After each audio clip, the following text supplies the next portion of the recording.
Good morning everyone and welcome to your online class once again. So today in the revision tutorial I'll be discussing about the while loop statement, and also I'll let you know the jump statement, break and continue. So let us begin with the while loop.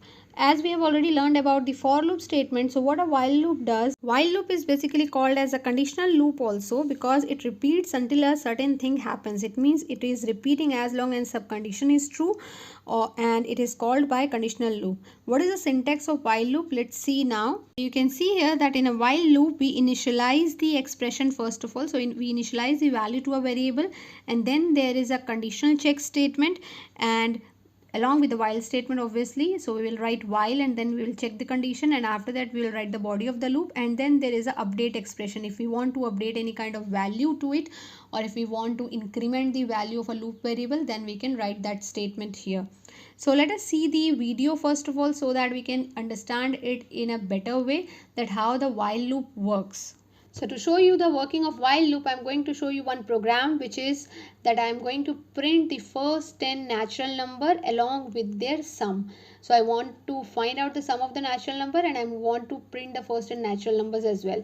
So students, as we are going to print the first 10 natural numbers, so obviously the value of the loop variable will start from 1 and it will go till 10 because the first 10 natural number I'm going to print here.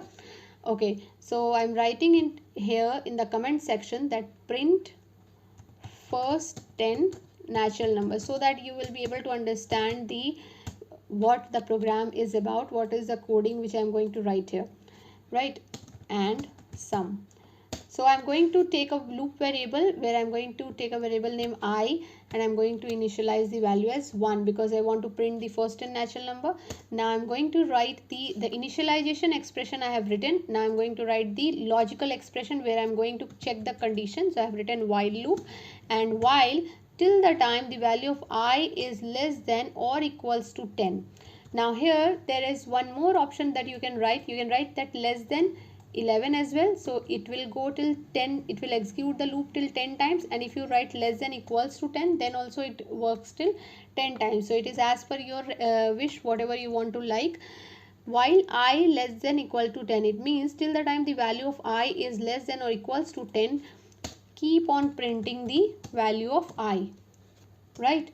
So I have written here keep at printing the value of I. Now I have to write the update expression as per the for loop. It doesn't do the default increment by 1. I have to do it. So I am going to write here that I plus equals to 1. It means after the execution of loop, or after one time the value of I is printed, it is going to update the value of I to by 1. So let's see that how the program executes, then I'll explain you that how it is printing the value. Now right now I have not written the coding of finding out the sum of natural number. I have only written that how I should print the first 10 natural numbers. You can see that it is printed here. Now how it has worked, let's see. First of all, I have taken the variable name I, loop variable name I, where I have initialized the value of 1. So I am writing here initialization. Okay, and now then when the control is here in the first line, the 1 is initialized to the variable I, and after that it goes to the next line where it is condition is checked that is 1 less than equal to 10. So condition becomes true. As we know that this is a conditional state loop, so it checks the condition until the time it is true, it executes the program. So it is executed and then the value of I is printed. So the control goes to the next line and it has printed 1. Now it has again gone to the next line and it has incremented the value of I by 1. I plus equals to 1 means I equals to I plus 1.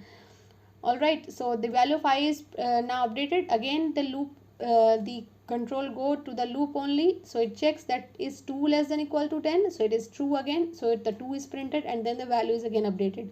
So this is how it will execute 10 times. When the value of I will become 11 and less than equals to 10, obviously sometime the loop will go to the 10th term and then the value will be updated to by 1 and the value of I will become 11. So once it become 11, so condition goes false, and this loop gets stopped. right? Now how I'll find out the sum of the natural number while this loop is executing? So this is a very simple way that you have to sum the natural number. So it means you have to add the value of I every time it is getting updated. So let us take a variable here, sum, and I'm going to initialize the value of the variable to 0, and then I'm writing here the statement sum equals to sum plus I. So once the value of I1 is printed, before getting it incremented, I have added it to the variable sum. So first time the value will be added, which is 0 plus 1, because first time the value of sum will be 1. Now 0 plus 1 is added, the value of sum is 1.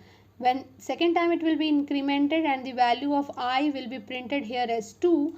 So the value of sum will become, as it is containing 1, so it will add the value 2. So then the answer will become 3. This is how it will get automatically updated whenever the loop executes and the value of I is incremented. Now let's execute this program and see the output, that is it finding the sum. Alright, so before executing it, I have to write the statement for printing also. So I have written here print sum of natural numbers are, and then I have written here, I have concatenated the variable sum where the answer is being stored. So let us execute this program now.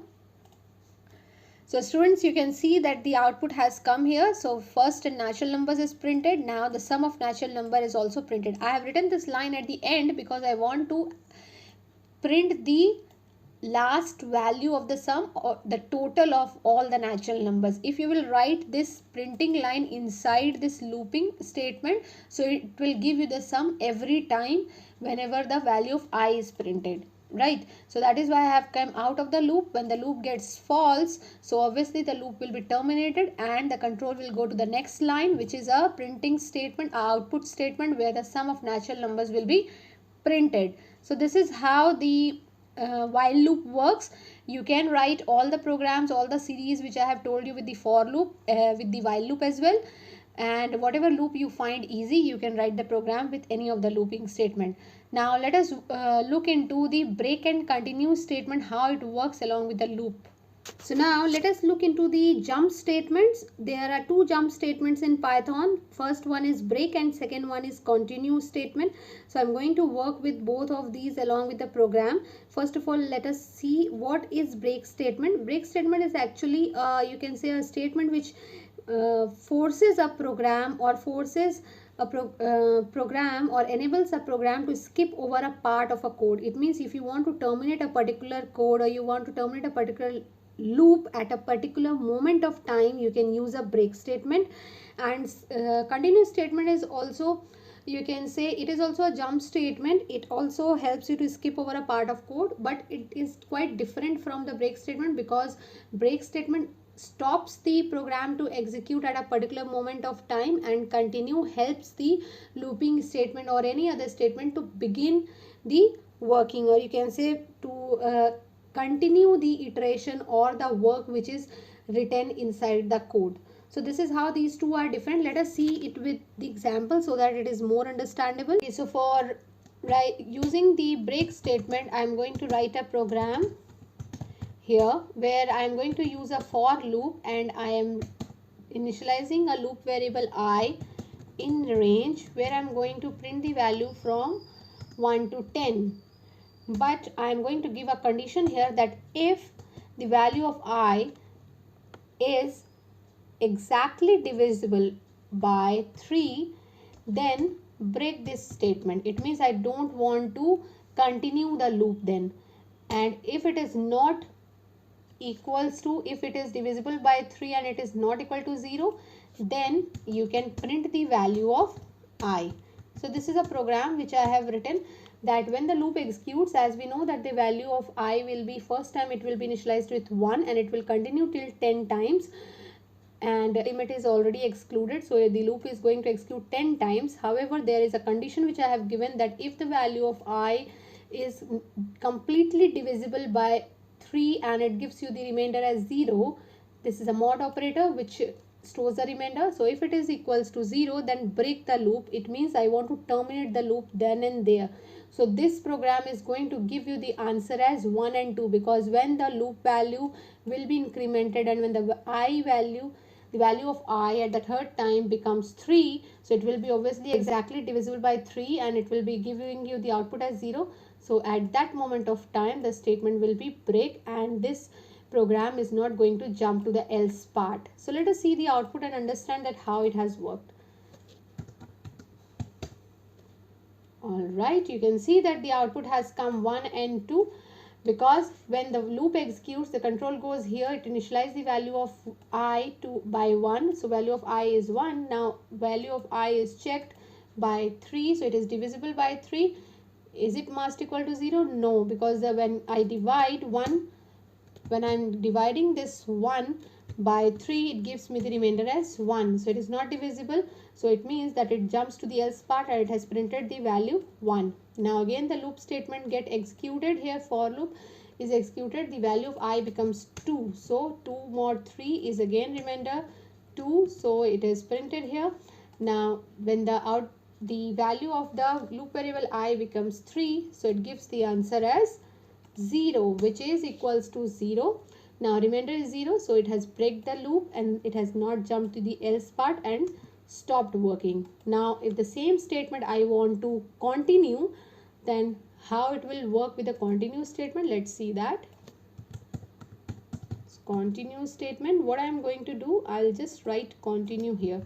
It means when the value of I is 3 and when it becomes the remainder becomes 0, it will continue checking it. However, it will not print the value of 3. Why? Because 1 and 2, when the value of I will be 1, it will jump to the else part. When the value of I is 2, it will again not, the remainder will not be 0. It will jump to the else part, print the value 1 and 2. And when the remainder will be 0, so it will not jump to the else part, but it will continue the iteration. It will continue the work of the loop. So it will again jump here and the value of loop will be executed.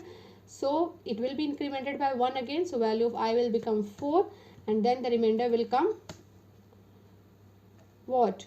1, right? So this is how this will printed. Let's see what the output comes. Am I right or wrong? Alright, so you can see 1, 2, 4, 5. Then again 6 has not been printed because when the value of I becomes 6 here, the remainder is 0. So it has continued again. So 6 is not printed. 8, and then when the value is 9, again the remainder becomes 0. So it is not printed and then we got the output as 10. So continues the iteration to the part of the code, but it continues the iteration, the working of the loop. However, breaks the work there only, and whatever the output were till before the break statement, it will be printed. So I hope you have understood the break and continue jump statements and the working of while loop. So do practice these programs at home, and whatever programs I have given you as a homework, write those programs. Try to write it with both for and while loop so that it is easily understandable to you. If you have any query, you can mail me or text me. Till the time, stay safe, stay happy. Thank you so much.